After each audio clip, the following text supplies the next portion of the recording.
Yesu ebise ke ngana yo to na relation te. Jésus l'avait dit que ngana yo to na relation te. Miracle ya ki pona bino te. Ya ki pona bana bato. Pourquoi Jésus répondait à la femme cananéenne? Bon, que Jésus de Nazareth, c'est lui qui est venu sauver le monde. Babi pourquoi Yesu comme il faut croire na il faut ndimela de tout ton cœur. Ndimeli Yesu motema mobimba te. O comme mta Yesu ndeni. Yanga bibele bakobe nga Jésus na yebi bango te. Mokola suka. Bakobe nga Yesu abi na répondre bango ke na sai nini na yebi bango te.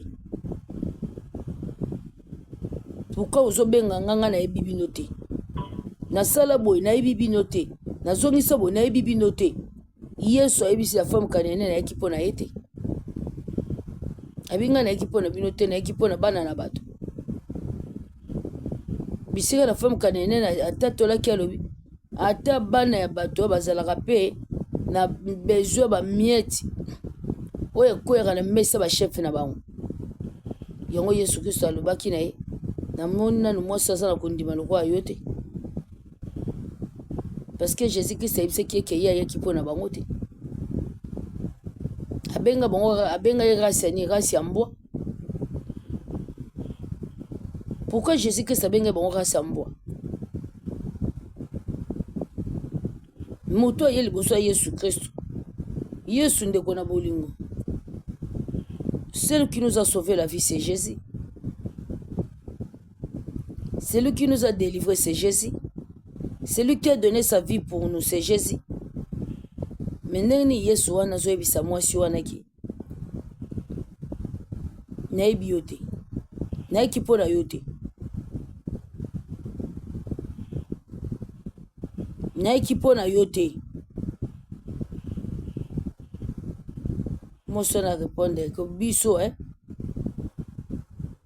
biso bana na batonde toza boy. Ata ba mesa ba meto kweka na mesa ya bakonzi. Na mesa ba chef na biso. Ata ba meto na biso tozaka nango posa. Tala niveau koko pe kosileka na iti. Akobo tomboka Jésus boniko oke nulu bananga bongo na sens nini.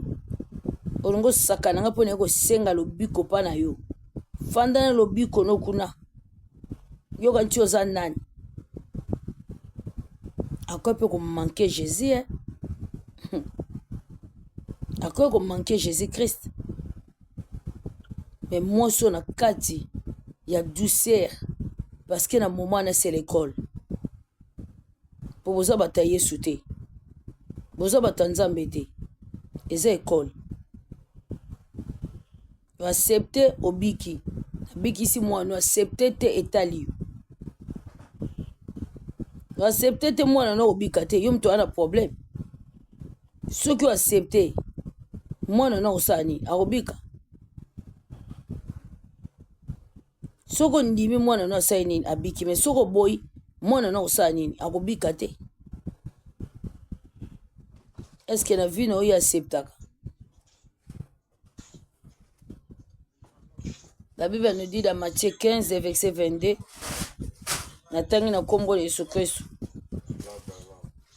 et voici une femme cananéenne qui venait de ses contres. Lui cria, aie pitié de moi, Seigneur, fils de David. Ma fille est cruellement tourmentée par les démons. Il ne lui répondit pas un mot. Et ses disciples s'approchera et lui dira avec insistance, renvoie-la, car elle crie derrière nous. Il répondit, je n'ai été envoyé que aux brebis perdues de la maison d'Israël.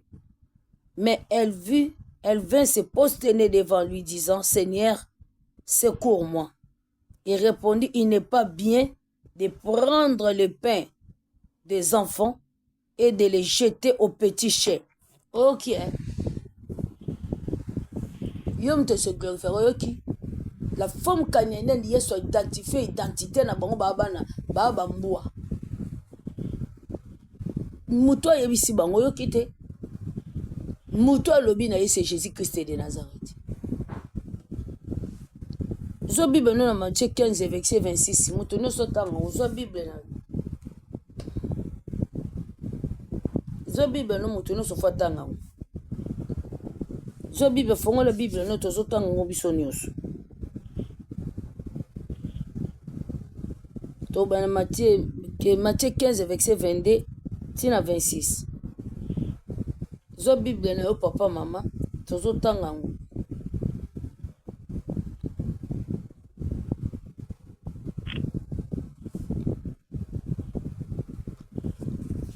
Parole soir, enchaînement zo sopoani. Pour yo za mezo ya bondoki. On mezo ya antichrist. On mona farod et sortendeni. Dieu c'est la parole. Apôtre Jean dit sanctifiez-le par la parole. Nzamba pambolo mama. Matthieu 15 verset 22 à 26 tozotanga biso nyonso elongo na kombo na Yesu Kristo de Nazareth. Kola pambolo maman. Et voici une femme cananéenne qui venait de ses contre, lui cria, aie pitié de moi, Seigneur, fils de David. Ma fille est cruellement tourmentée par les démons. Et il lui répondit pas un mot.